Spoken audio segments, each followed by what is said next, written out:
Polisi y'u Rwanda iri kuburira abantu barimo barashishura Salama impapuro zayo cyangwa se ibirango byayo bagashyiraho ibindi birango bisa nk'iziji bagakomeza kuzicuruza. Umva ibyo Scovia arimo aravuga kuri ibi bintu hanyuma turasubira.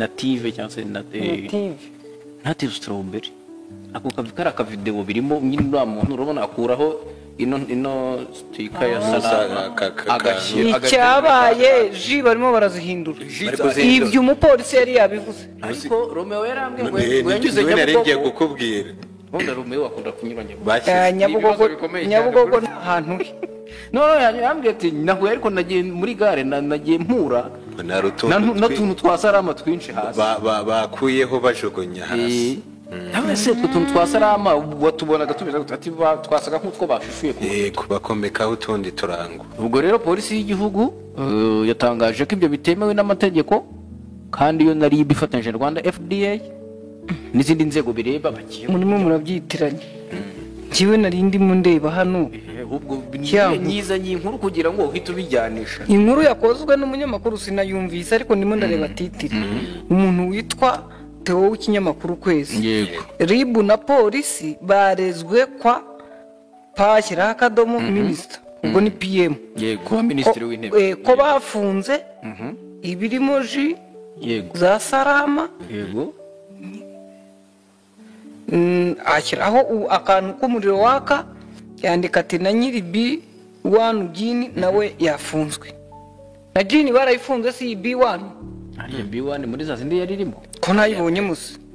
Muri za B1 Jini bamufungiye iki? Ariko ubwo bafunze umuntu ntibafunze so bashyiragamo metanol niyo metanol muri zana ya mashusho metanol mwinzo ishobora kwikora ivuye muri etanol sibyo kuko yishyizemo metanol itera guhuma. Nta ducupa wabonye se dufite isano na turi abavuzi ariko ntabwo uyu we ntabwo bigeze bamufungira. Iyi company ntabwo yafunze ntabwo iyo ifungwa n'abantu baba barayivuze nka Salama niba ari Salama kubera ko yagaragara bishobora kuba harimo uducupa nk'ukuntu bakoreshaga Heineken ariko ntayirimo ntabwo yavuzwe pe ecyo mbonyemo ya mavuta yo muri iriya ntabwo ari nindi ntazi uko yitwa ntabwo ari cyo irasiya indi doctor yatwerekaga aya mavuta rero ngo wayisize abigitomati ariko nabyo arabyangira ngo hari ukuntu umuntu ashyira nk'igitoki cyatetswe n'umwana urumogi umuntu warufunze ntabwo ari umuprofessional ibindi tujya tubona bafashe ari byinshi we wasanga ari nka 2 mu gihe kandi wenda kagura 500 buriya kariya ni aka 5 kurabona ko ndumva ntazarimo ariko nk'icyo yavuze ubwo ni ntuza nshya abantu baba bundi polisi na RIB ntabwo bafunga inganda FDA rigani bari kumwe ariko n'umuntu wa FDA muri president wa FDA kataraje kutwereka we RIB barakoranye RIB n'ukurikirana ibyaha cyangwa FDA ntazi gusobanura oya we yazanye ibipimo byerekana ibibi biri mu binyobwa urumva noneho RIB we nk'umugenzacyaha arimo ararega abantu guha abantu ibintu bishobora kubaka ubuzima. Polisi nayo irafata bishobora kubaka ubuzima gute kubera ko harimo ibipimo bya FDA abagiye muri press conference nyango barabyumvise Bob wenda nuko adahari Bob niyo yahawa ni hahandi FDA igomba ibisobanuro aba bacuruzi ni ukuri kose ku ruhande rumwe ndabyumva ko FDA igomba ibisobanuro ahubwo FDA nisohoke isobanure izi nzoga bamena buri munsi ibi bintu bitandukanye ari amavuta ikora ubukangurambaga bwire n'abaturage iti ibintu iyo birimo ibi nibi bikoze bityo n'uburozi ni bibi byangiza ubuzima. Ese ko ibindi bigo byo bikora ubukangurambaga baba babaye nanuzi ushaka kudupima ibimenyetso bya gihanga izengurutse igihugu FDA yibaye ndibaza mbano ba Kicukiro bitwa gute hafi ya karere ntago mbizi RSB niyo simbizi Rwanda Standard Board habayo byinshi sibyo na FDA ubundi batandukanye bitatu ikindi kutazana risase narika ibyo biramvanga narabyo icyo nzi cyo kimwe harimo icy'umudamu wakiyoboraga wari waravuze ko nta bintu akeneye muri busheri. Ibyo byari yatanze igitekerezo Cyiza se. ntacyo mbivuze. Ubwo rero simbizi ubwo wose ngo bamuhoye iki. ntabwo inkuru iri hariya sinayumvise. Gusa Gorode nawe ndabona arimo abimbwira ngo na B1 ngo barimo kwihigisha uruhindu. mbayihora se Ndabizi se. cyane nayo barayigarurira hera ikwiri hirya hino cyane mu byaro hehe hose. Barayihora iki yo bundi. Nibadusobanurire Ngo tuzabimenya. ngo nabyo baraza kubivuga. Tuzabimenya niba nabyo. bya bigo Gusa ari abacuruzi mufite zira ji rero muri guhindura branding. Urumva nabo Umenye ko byarabacanze. muri gukora ibyaha ubwo niba kugwa gitumo byarabacanze. ntuzavuge ko tutakuburiye. ibicuruzwa barabishyira hehe barabimena he barabigenza gute nicyo kibazo gihari. Ubwo mbaye intumwa ya polisi ndabatumikiye. ngayo nguko rero abacuruzi basa nkaho bashaka guhangana na polisi cyangwa se na leta bashishura Salama bagashyiraho amaji asanzwe ari ku isoko nka Native, Strawberry ndetse n'andi maji y'imituku, ugasanga nyine bashyizeho ibimenyetso byayo cyangwa se bagiye gupurintinga ibimenyetso by'amaji y'umutuku ajya gusa nka Salama ndetse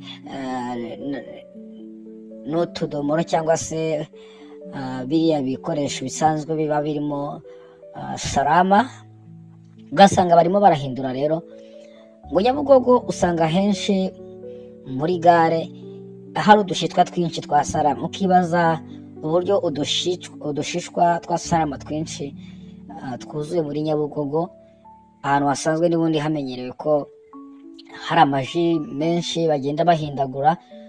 Abaturage benshi muri Nyabugogo bamaze kugura amaji ya Salama, bakayagura bazi ko bari kugura nka Mirinda, bakayagura bazi ko barimo kugura nka Fanta ya Orange, hari ukuntu bivanga.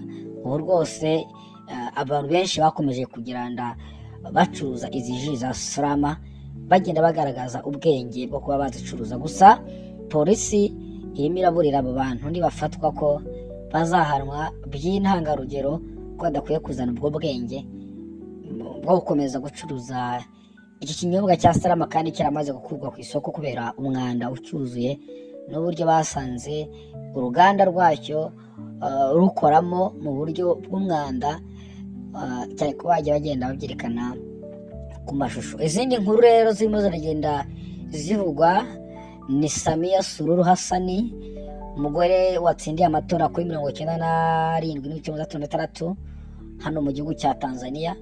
Ni nyuma y'imyigaragambyo yabaye ndetse batwika ibikoresho bimwe by'ishyaka riyoboye, barabitwika barabikongora kubera ko badashaka rwose kuba bayoborwa n'uyu mugore. Ni imyaka myinshi ishize ubwigenge mwaka w'1961 Tanzania yari ibonye, ndetse no mu gihe cy'abakoloni n'ahandi higeze humvikana intambara mu gihugu cya Tanzania. Cyokora imyigaragambyo mwaka wa 2005 ndetse na 2025 ejo bundi niho hagiye hagaragara imyigaragambyo. Ubundi busanzwe igihugu cya Tanzania nta ntambara zijya zigaragara muri iki gihugu, akenshi usanga ari igihugu gifite amahoro, ariko kandi abasesenguzi bakagaragaza ko bikomeje gutya byazakurura umwuka mubi mu gihugu cya Tanzania, ugasanga bagize inyeshyamba nazo zirwanya ubutegetsi, ugasanga habayemo intambara hagati mu gihugu z'amashyaka agiye atandukanye, kubera ko ibiri kubera muri Tanzania biri kugenda bikurura umwuka mubi ibyo kwiharira ubuyobozi. Kandi subscribe ndetse na like kugira ngo inkuru n'ibiganiro bigezweho bijye bibasha kugeraho ku gihe. Nyaboneka Salama yaraciwe, nimuyifatanwa bizaba ibindi, ndakubwiza ukuri.